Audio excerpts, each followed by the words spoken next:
Everyone, welcome back to my channel nursing university. So आज का हमारा टॉपिक है गैस्ट्राइटिस। इससे प्रीवियस वीडियो में हमने स्टडी किया था स्टमक। सो स्टमक से रिलेटेड ही ये डिजीज है गैस्ट्राइटिस। ठीक है, गैस्ट्रो वर्ड जो है वो स्टमक से रिलेटेड है, stomach, and itis means inflammation. So basically it's an inflammation of stomach. Stomach की इन्फ्लामेशन हो जाएगी। ठीक है, तो स्टमक की इन्फ्लामेशन क्यों हो रही है वो हम देख रहे हैं। So inflammation of the stomach and gastric mucosa. Gastric mucosa, ठीक है, जो कि म्यूकस मेम्ब्रेन होती है स्टमक के अंदर उसकी, और स्टमक की इन्फ्लामेशन हो रही है। इन्फ्लामेशन का मतलब होता है स्वेलिंग हो रही है वहां पर। इन्फ्लामेशन मतलब स्वेलिंग। सो अब इसकी इटियोलॉजी देखते हैं। ये इटियोलॉजी प्लस रिस्क फैक्टर्स दोनों ही हैं। सबसे पहले रेडिएशन थेरेपी। ठीक है, सो रेडिएशन थेरेपी के केस में ऐसा हो सकता है कि रेडिएशन थेरेपी लेने से भी गैस्ट्रिक म्यूकोजा की इन्फ्लामेशन हो जाए। इरिटेटिव फूड्स है like junk food, spicy foods, oily foods, junk, spicy, oily foods. Junk food का इंटेक करने से, ऑयली या फिर स्पाइसी फूड का इंटेक करने से भी स्टमक में इन्फ्लामेशन हो सकती है। गैस्ट्रिक म्यूकोजा स्वेल कर सकती है। ठीक है, कुछ इरिटेटिव फूड्स के कांटेक्ट में आने से। सो अल्कोहल स्मोकिंग, ये भी एक रिस्क फैक्टर है। देखो अल्कोहल है, अगर हम डायरेक्टली मतलब ओनली अल्कोहल का ही इंटेक करेंगे और उसके साथ में कुछ भी नहीं लेंगे, ठीक है, तो उससे भी क्या हो सकता है, गैस्ट्राइटिस हो सकता है। तभी क्या करते हैं लोग, अल्कोहल के साथ कुछ ना कुछ लेते हैं। ठीक है, फास्ट फूड वगैरह कुछ ना कुछ अल्कोहल के साथ लेते हैं ताकि गैस्ट्राइटिस ना हो। एंड स्मोकिंग भी एक रिस्क फैक्टर है। नेक्स्ट है इन्फेक्शन। अगर हेलिकोबैक्टीरिया पायलोरी का बैक्टीरिया एंटर कर गया तो ये बैक्टीरिया भी वहाँ पर इन्फ्लामेशन कोज कर सकता है स्टमक के अंदर। ठीक है, और गैस्ट्रिक जूस की हाइपर सिक्रीशन हो जाए।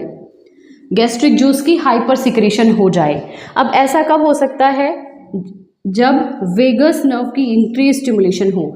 क्योंकि देखिए केफेलिक फेज में हमने पढ़ा था, केफेलिक फेज स्टमक के टॉपिक में केफेलिक फेज होता है। केफेलिक फेज का मतलब हेड से रिलेटेड, मतलब केफेलस से ही तक इम्पल्सेस जाएंगी, उसके बाद स्टिमुलेशन होगी वेगस नर्व की, और वेगस नर्व क्या करती है, गैस्ट्रिक जूस के सिक्रीशन को बढ़ा देती है। तो ऐसा हो सकता है कि गैस्ट्रिक जूस की हाइपर सिक्रीशन हो जाए। और ये हाइपर सिक्रीशन क्यों हो रही है, बिकॉज वेगस नर्व की भी इंक्रीज स्टिमुलेशन हो गई है। वेगस नर्व की स्टिमुलेशन बढ़ गई, इसीलिए गैस्ट्रिक जूस की सिक्रीशन बढ़ गई। और जो गैस्ट्रिक जूस होता है वो नेचर में एसिडिक होता है, और इसकी हाइपर सिक्रीशन होगी तो गैस्ट्रिक म्यूकोजा की लाइनिंग को इन्फ्लामेशन हो जाएगी। ठीक है, जैसे हाइड्रोक्लोरिक एसिड है, पेप्सिनोजन है। सो ये क्या होते हैं, हाईली एसिडिक जूस होते हैं। ठीक है, नेक्स्ट है इंक्रीज नंबर और capacity of parietal cells to secrete acids. Parietal cells के नंबर इंक्रीज हो गए और उनकी कैपेसिटी इंक्रीज हो गई कि वो ज़्यादा से ज़्यादा HCl सिक्रीट करें। इंट्रिंसिक फैक्टर और HCl दोनों को ही सिक्रीट करते हैं पैराइटल सेल्स।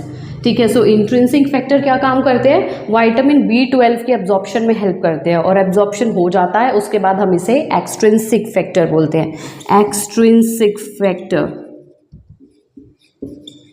और साथ ही साथ हाइड्रोक्लोरिक एसिड का भी सिक्रीशन करते हैं ये पैराइटल सेल्स।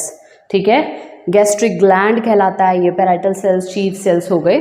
ठीक है, और गैस्ट्रिक म्यूकोजा म्यूकस सेल्स। ठीक है, अब हम देखते हैं इसके क्लिनिकल मैनिफेस्टेशंस। तो अब हम देख रहे हैं हमें कौन कौन से क्लिनिकल फीचर्स शो होने वाले हैं गैस्ट्राइटिस के कंडीशन में। सो इंडाइजेशन होगा पेशेंट को। ठीक है, इंडाइजेशन होगा, expulsion of gas through mouth जिसे हम बोलते हैं बर्पिंग, बर्प्स आएंगे। ठीक है, मतलब गैस का एक्सपल्शन होगा माउथ के थ्रू।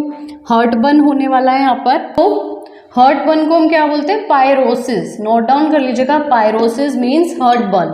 इंडाइजेशन होगा, इंडाइजेशन के अंदर पेशेंट को नोजिया होगा, ब्लोटिंग होगी, ब्लोटिंग मतलब एब्डोमिनल डिस्टेंशन होगी, नोजिया होगा। ठीक है, और एनोरेक्सिया हो जाएगा। एनोरेक्सिया का मतलब पेशेंट को भूख नहीं लगेगी, loss of appetite. Deficiency of vitamin B12, because यहाँ पर एब्जॉर्प्शन अच्छे से नहीं हो पाएगा विटामिन B12 का, इसलिए विटामिन B12 की यहाँ पर डेफिशिएंसी होने वाली है।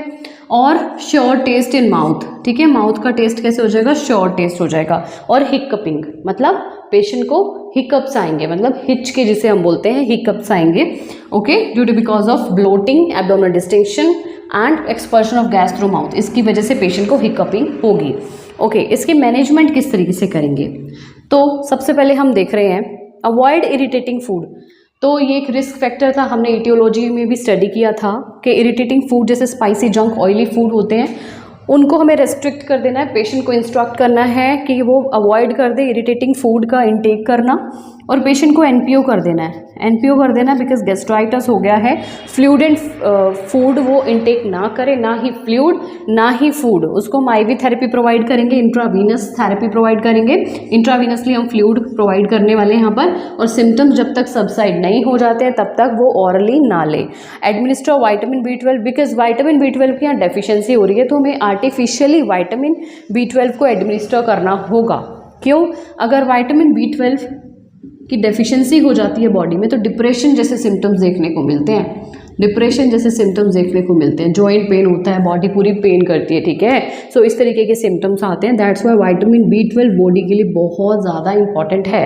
ओके, एंटासिड्स देंगे जैसे एल्यूमिनियम हाइड्रोक्साइड, एल्यूमिनियम हाइड्रोक्साइड या फिर magnesium hydroxide, magnesium hydroxide antacids देंगे ताकि ये जो है हाइड्रोक्लोरिक एसिड को न्यूट्रलाइज कर दे। हाइड्रोक्लोरिक एसिड एसिडिक होता है और ज़्यादा अमाउंट में प्रेजेंट है, तो उसे न्यूट्रलाइज करने के लिए हम एंटासिड्स प्रोवाइड कराएंगे। म्यूकोजल बैरियर प्रोवाइड कराएंगे।